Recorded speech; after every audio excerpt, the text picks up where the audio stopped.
कांग्रेस अध्यक्ष मल्लिकार्जुन खड़गे जी द्वारा आज भारत की सेना के अप्रतिम शौर्य और पराक्रम के प्रतीक ऑपरेशन सिंदूर को छुटपुट घटना कहना न सिर्फ निंदनीय है, बल्कि भारत की सेना के शौर्य और पराक्रम और 140 करोड़ भारतवासियों की भावनाओं का अपमान है। इससे पूर्व राहुल गांधी जी अनेक प्रकार के अवांछित और अनर्गल बातें करते हुए भारतीय विमानों और इनके बारे में न जाने किस प्रकार की बातें कर रहे हैं, जो वो फितरतन पहले भी करते आ रहे हैं। पहले राहुल गांधी और अब खड़गे जी के बयान के बाद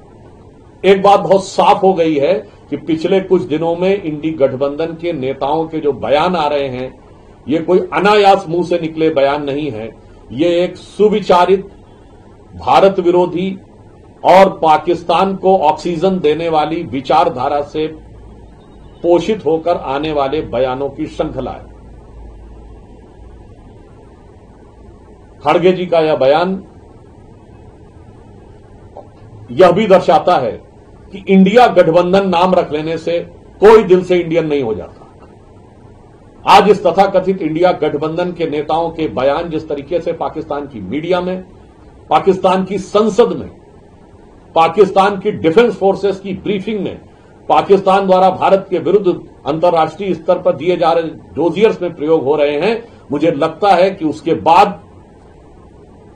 यदि यह अपने गठबंधन को इंडिया गठबंधन कहने का प्रयास करते हैं, तो निश्चित रूप से साफ दिखाई पड़ता है कि इंडिया गठबंधन का नाम इंडिया रखना मुखौटा है। अंदर से ऐसा दिखाई पड़ता है कि यह पॉपुलर फ्रंट ऑफ पाकिस्तान होता चला जा रहा है।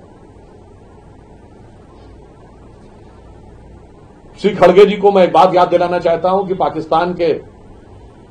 प्रधानमंत्री, उनका ऑन रिकॉर्ड बयान है, जिसे मैं कोट अनकोट में बोल रहा हूं। शहबाज शरीफ साहब ने कहा कि हमारे सिपह सलार जनरल सैयद आसिम मुनीर ने मुझे रात को 2:30 बजे 9 और 10 की दरमियानी रात को जगाया और कहा कि हिंदुस्तान ने हमारे नूर खान एयरबेस के ऊपर मिसाइल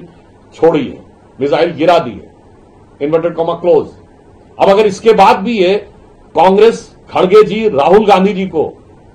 छुटपुट घटना नजर आती है, तो यह दर्शाता है कि उनकी सोच कितनी छोटी है। इसके साथ हम यह भी बताना चाहते हैं कि भारत की सरकार और सेना के लिए सराहना के वाक्य न बोलने वाली ये वो पार्टी है जिसने अपने समय में हुए आतंकवादी घटनाओं का सेना के आग्रह और तैयारी के बाद भी एक बार भी जवाब नहीं दिया। ये वो पार्टी है जिसके नेता सिद्धू जी जाकर पाकिस्तान के सेना अध्यक्ष को गले मिल चुके हैं, जिसके नेता मणिशंकर अय्यर जाकर पाकिस्तान में मोदी जी को हटाने के लिए गुजारिश कर चुके हैं, और जिनकी सर्वोच्च नेता सोनिया गांधी जी आतंकवादियों के लिए आंसू बहा चुकी है। इस पूरे परिप्रेक्ष्य में देखें तो एक बॉटम लाइन बिल्कुल साफ हो जाती है कि कांग्रेस की सोच राष्ट्रवाद के लिए जितनी छोटी है, आतंकवाद के लिए उनकी खाल उतनी ही मोटी है। आज ऐसा लग रहा है कि कांग्रेस और इंडी गठबंधन के नेताओं में पाकिस्तान में चैनलों में अपनी पॉपुलैरिटी पाने की एक होड़ सी लग गई है। हो सकता है खड़गे जी का यह बयान कर्नाटक की स्थानीय राजनीति से भी प्रेरित हो कि जब सिद्धारमैया जी के बयान को इतनी पॉपुलैरिटी पाकिस्तान में मिल गई, तो मुझे क्यों नहीं मिलनी चाहिए। और कांग्रेस में पूर्व मुख्यमंत्री चन्नी जी से लेकर विजय वडेट्टीवार जी से लेकर अनेक नेताओं में जिस प्रकार की होड़ लगी हुई है, तो ऐसा प्रतीत होता है कि वो पाकिस्तानी चैनलों की टीआरपी बढ़ाने के लिए और पाकिस्तान में अपनी पॉपुलैरिटी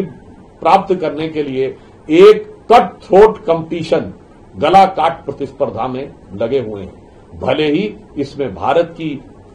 गरिमा, सेना के शौर्य का अपमान क्यों न हो जाए। इसलिए हम इस बयान को निंदनीय तो मानते हैं, पर कांग्रेस पार्टी और इंडी गठबंधन की एक सोची समझी रणनीति का हिस्सा मानते हैं।